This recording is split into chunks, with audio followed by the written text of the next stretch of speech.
भगवान महावीर के बाद के सबसे चमकीले अवतार दादा जिनदत्त सूरी की कहानी, जिन्होंने आज से 900 साल पहले 1,30,000 नूतन जैन बनाए थे। आज जो भारत भर में जैन आपको दिखाई देते हैं, तो इसका मुख्य श्रेय दादा जिनदत्त सूरी 57 गोत्रों की स्थापना की थी।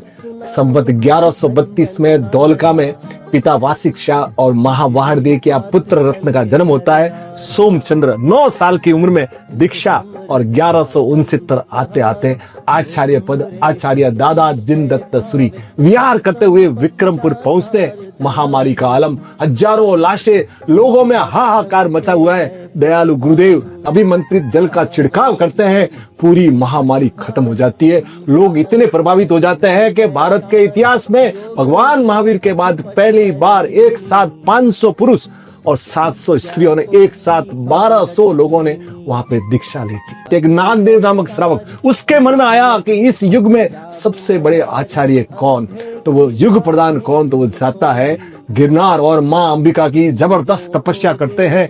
माँ प्रकट होती है और उसकी हथेली के ऊपर स्वर्णाक्षरों से लिख देती है दिव्य शक्ति से कि जो इनको पढ़ेगा वो युग प्रधान। अब नागदेव कई आचार्यों से घूमता घूमता पाटन पहुंचता है और उपाश्रय में जाकर गुरुदेव के सामने जैसे ही हथेली रखते हैं, गुरुदेव उसके ऊपर वाशक्षेप डालते हैं और उसके अंदर से प्रकट होता है युग प्रधान दादा जिनदत्त सूरी।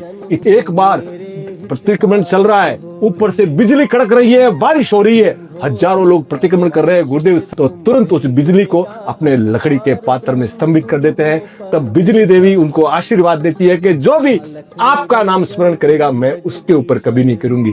इतना ही नहीं, जब वो 3 करोड़ बीज मंत्रों का जाप कर रहे थे उज्जैन में, तब 64 योगियों ने उनकी परीक्षा लेनी सोची। और जब वो वहां पहुंची और जैसे ही उन्होंने गुरुदेव को देखा, गुरुदेव का तपोबल देखा, तो वो खुद समय दर्शन समझ गई और गुरुदेव की भक्त बन गई। इतना ही नहीं सर, 5 पीर 52 वीर, वो भी सदैव गुरुदेव के कार्यों में कभी भी कोई जरूरत पड़ती तो तुरंत खड़े हो जाते थे। 1211 आता है, आषाढ़ सुदी 11 गुरुवार, और 79 साल के हैं और उस दिन स्वर्ग सिधार जाते हैं। और भारत का सबसे लाडला बेटा और जैन इतिहास का सबसे चमकता सूर्य हमको छोड़ के चला जाता है।